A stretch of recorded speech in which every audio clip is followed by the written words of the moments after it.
Glória a Deus. Quinta-feira da resposta. Creio que Deus tem uma resposta para cada um aqui nessa noite. Sem perca de tempo, Neemias, no seu capítulo 3, a partir do versículo 1. Neemias, capítulo 3, a partir do versículo 1. Amém, irmãos? Glória a Deus. Vamos falar hoje de restauração. Restauração das portas de Jerusalém. A palavra de Deus diz assim: o sumo sacerdote Eliacibe e os seus irmãos, os sacerdotes, deram início ao seu trabalho e reconstruíram o portão das ovelhas. Eles consagraram e colocaram as folhas no portal no lugar. E em seguida levantaram o muro até a Torre dos 100, que também dedicaram a Deus, e prosseguiram até a Torre de Hanael. Os homens de Jericó reconstruíram o trecho seguinte. Zacur, filho de Inri, seguiu construindo logo adiante. Os filhos de Racená edificaram a porta do peixe e colocaram-lhe vigas, lhe assentaram as portas com seus ferrolhos e trancas reforçadas.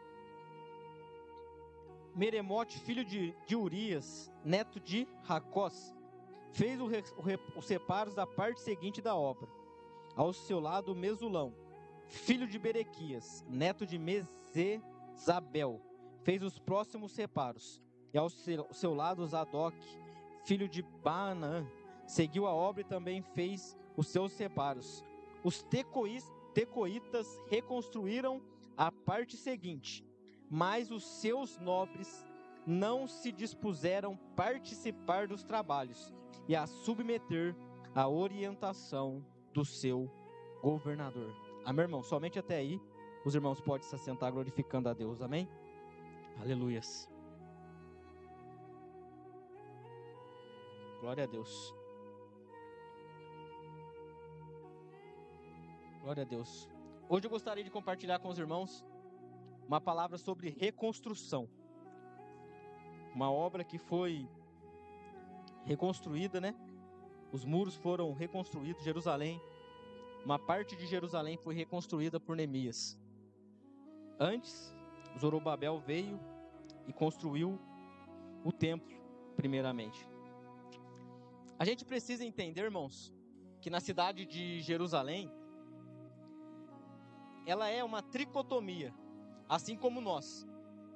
Tinha templo, tinha moradias e tinha muro. E a gente é assim, a gente é corpo, a gente é alma e a gente é espírito. O inimigo, quando ele destrói Jerusalém, ele começa por onde? Pelo templo, que ele começa a destruir de dentro para fora.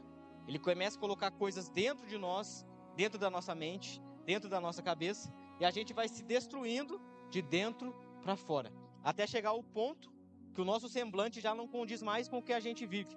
Talvez estamos sorrindo por fora, mas por dentro, machucado, triste, carente, doente. E o inimigo, ele trabalha dessa maneira. Ele tenta destruir de dentro para fora. O templo é o quê? A adoração. É o louvor que entregamos a Deus. A alma, que significa moradia, onde ficam as nossas emoções, nossos medos, nossas inseguranças. E o muro? O muro é o nosso corpo. É o que todo mundo vê. É o que todo mundo olha por fora e vê. O que a gente passa. Mas o interessante é que quando a restauração começa em Jerusalém, da mesma forma que o inimigo tenta destruir de dentro para fora, Deus também começa a reconstruir de dentro para fora. No entanto, Neemias vai para reconstruir os muros de Jerusalém.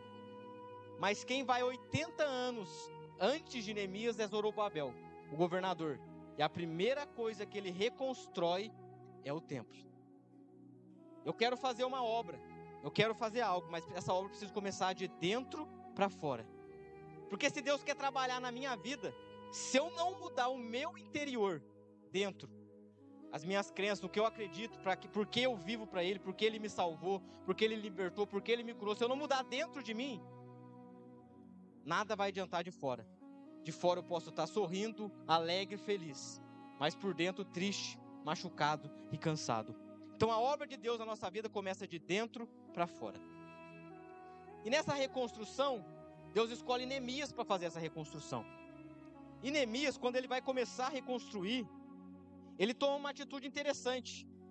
Que antes de começar essa reconstrução dos muros, começar a reconstruir tudo aquilo que o inimigo roubou, tirou, ele tem que fazer um balanceamento de tudo que precisa. Eu vou reconstruir, eu quero fazer algo novo. Mas se eu não conseguir entender o que eu preciso fazer, o que foi quebrado, o que eu preciso levantar, os fundos que eu preciso ter para reconstruir, não vai adiantar. Talvez eu vou começar uma obra incompleta. Eu vou juntar recursos por um tempo. Por um tempo eu vou estar bem. Por um tempo eu vou estar indo na igreja. Por um tempo eu vou estar feliz. Mas se a obra for incompleta, uma hora essa felicidade acaba. Uma hora essa tristeza aparece. E a gente acaba se distanciando ainda mais de Deus. Então Neemias fala, eu preciso entender tudo que foi destruído, tudo que está acabado para me começar. Porque eu não posso começar nada por incompleto. Porque Deus não faz obras incompletas. Porque quando Ele quer restaurar, quando Ele quer fazer de novo, a obra que Ele faz é completa. Aleluias. E Neemias então começa a fazer o balanceamento de tudo que ele precisa. E ele toma uma outra atitude interessante.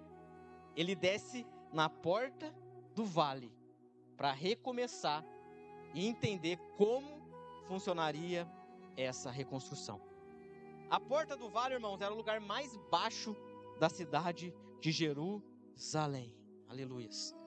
Então eu preciso entender que quando eu vejo o que é necessário mudar na minha vida, o que eu preciso refazer, reconstruir, para Deus voltar a trabalhar em mim, para Deus voltar a me usar, para Deus voltar a me levantar, a obra sempre vai começar de baixo do vale.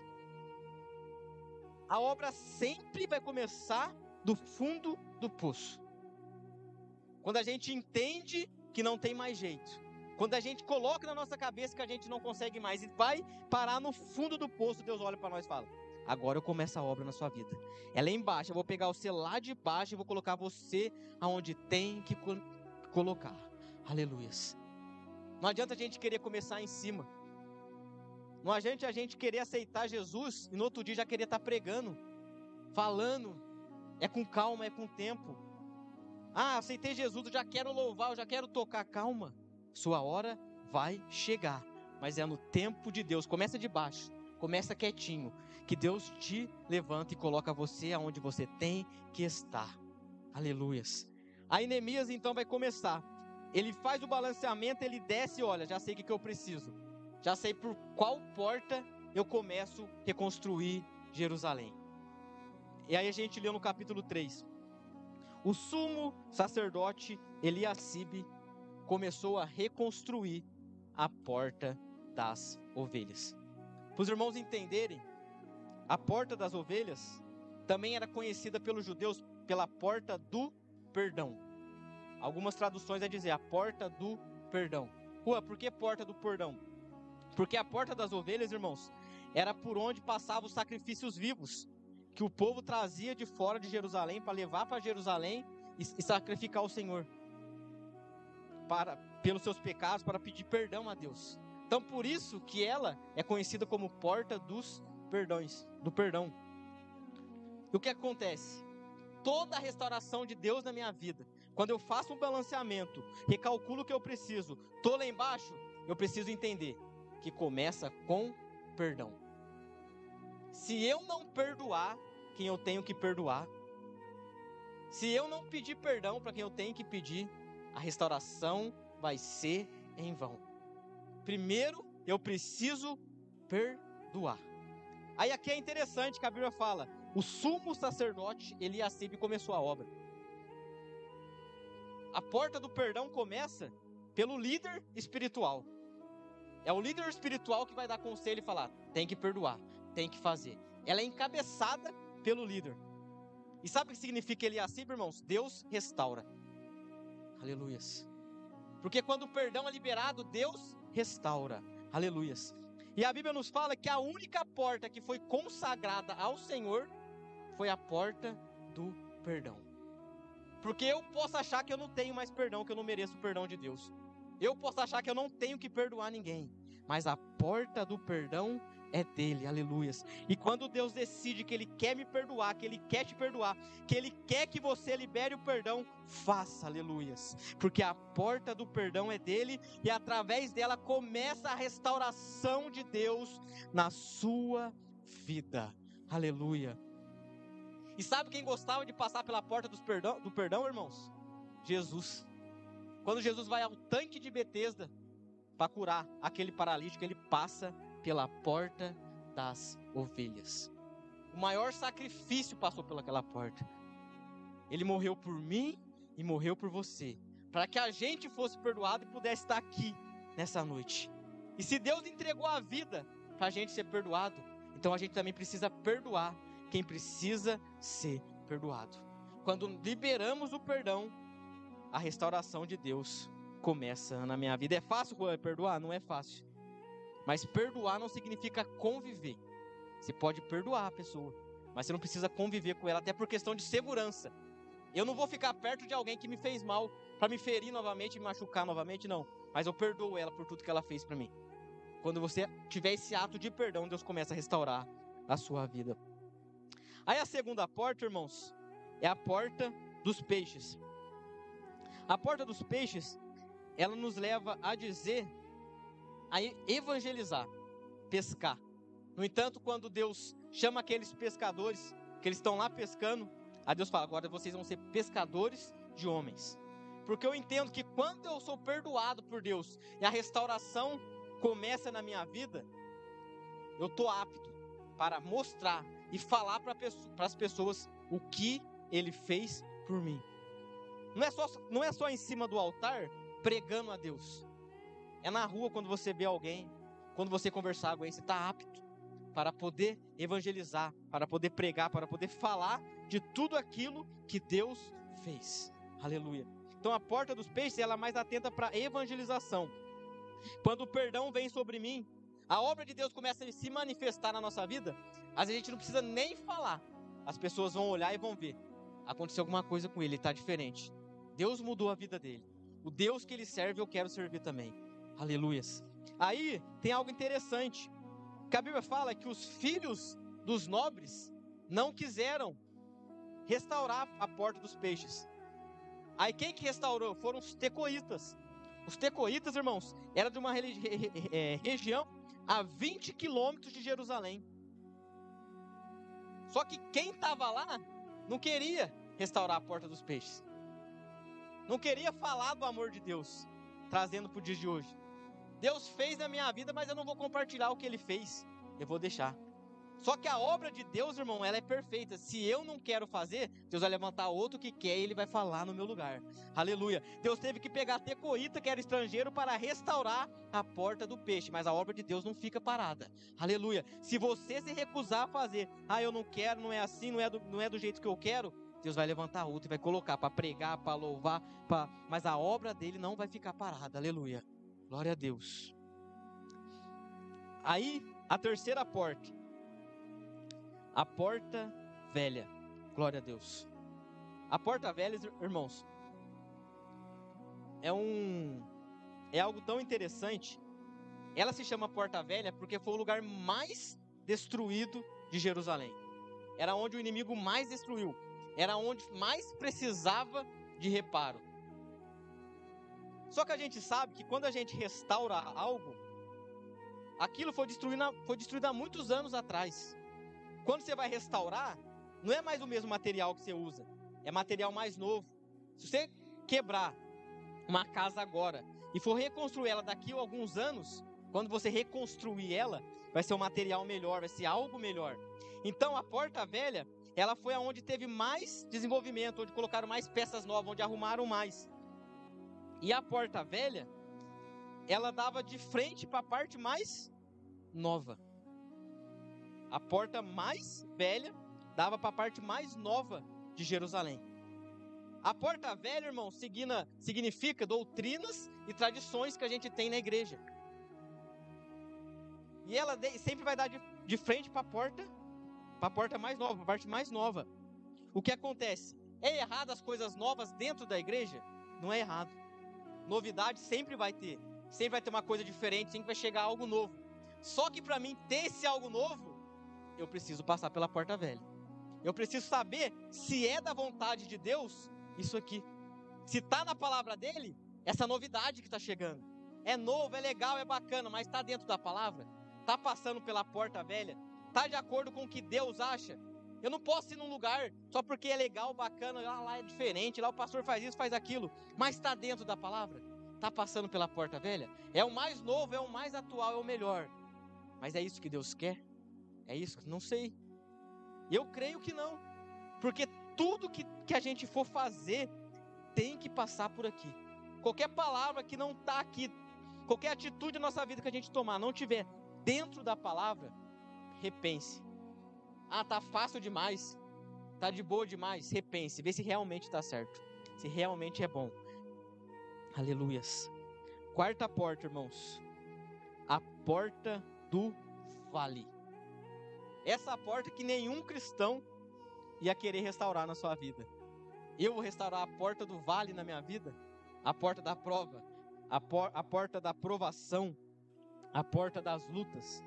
Só que a gente, irmãos, nenhum de nós estamos isentos de passar por vales e por provas.